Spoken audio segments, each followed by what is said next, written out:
Hey everyone, good to see you again. Thanks for checking this video out. I really do appreciate it.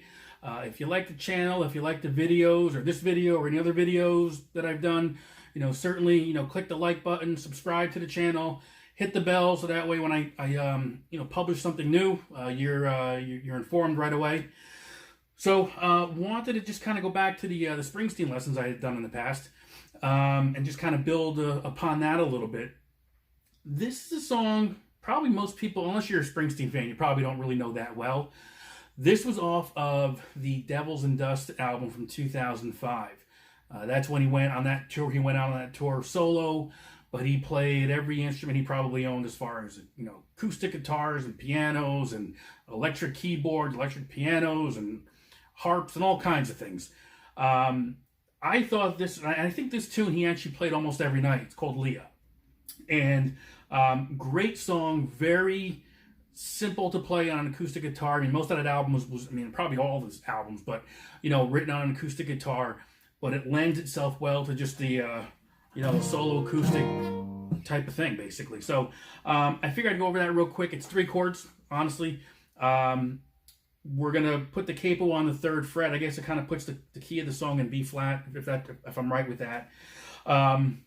But really straightforward. We're going to play the shapes of, a G, which is actually a B flat in this key, and a C, which is a E flat for the key, and then just your F, basically, I think. So, let's take a closer look at this one. Like I said, very simple, pretty straightforward. I think you'll really dig it. But definitely one of those things you can pick up quickly, and the strumming pattern isn't too bad at all. Make it your own, but we'll take a closer look, and I'll show you what I do here. Okay. All right, so let's jump into this one. Fairly straightforward. I mean, you're going to be playing 3 different chords: the G shape, which in this key is a B flat; the C shape, which is an E flat; and then the D shape, which is an F sharp.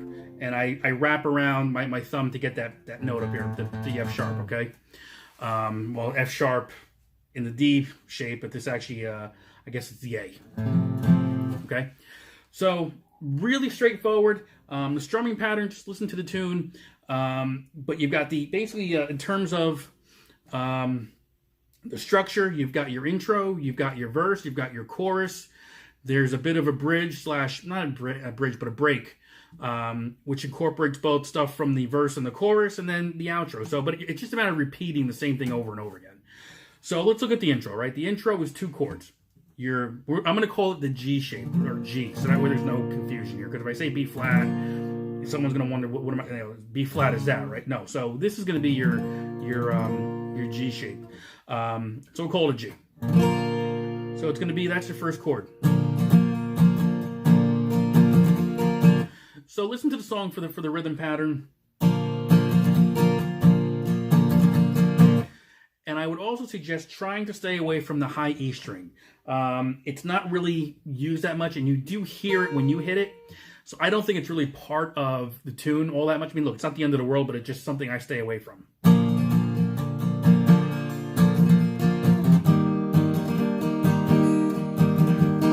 And you're moving to that C shape, right? I think, if you want to call it a signature sound for this piece, is the hammer onto the open, going from the open B string to the 1st fret, which is, again, in the C shape, it's a C. And it repeats.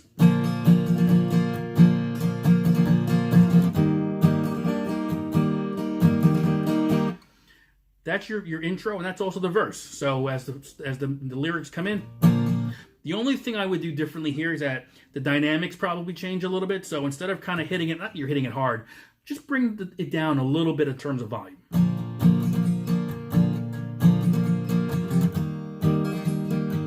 And I think also during the verses, when he's actually singing, he's not doing that hammer, just more of a straight chord and strumming.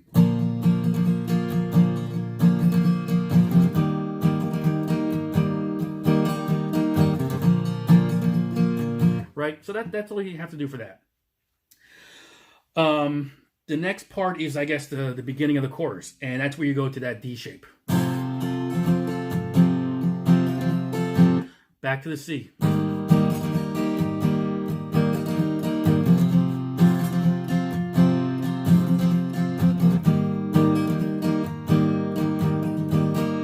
And then it goes into the I guess that's the chorus really kicking in there as well. But it goes back to that first G we played.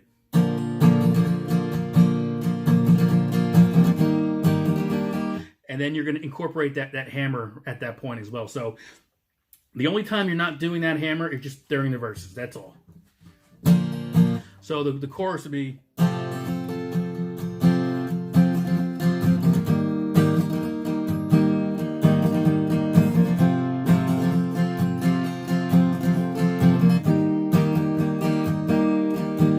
And then the verse, the lyrics will be with Leah, and that goes back to the G.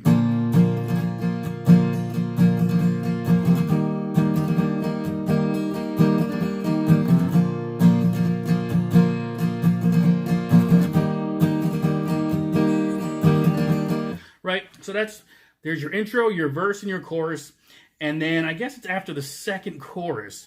There's a bit of a breakdown, not a breakdown, but it's just an instrumental part, and all that is, it's a combination of this piece.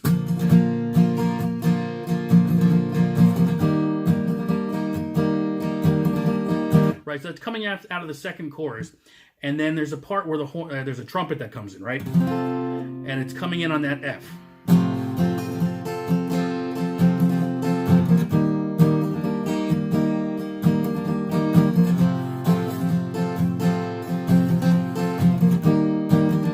Right, you're doing that, and then it goes back into technically the chorus, I guess, at that point.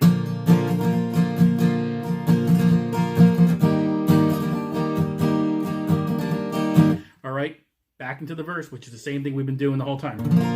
That chord and that chord. You're going to go one more time into the chorus. Those chords. And then at the very end, I think the line is, I climb the stairs. And then you can just play as long as you want after that. Leave it up to you, because it's just the repeating of those chords all over again. So hopefully that helped you out. It's really straightforward. Again, 3 chords. A lot of these songs are pretty simple, but it's just how they're put together, and then lyrically how they're written just make these some really good tunes. So hopefully you enjoyed that one. Like, subscribe. Any comments, questions, concerns, let me know. But until then, I will see you next time. Thanks.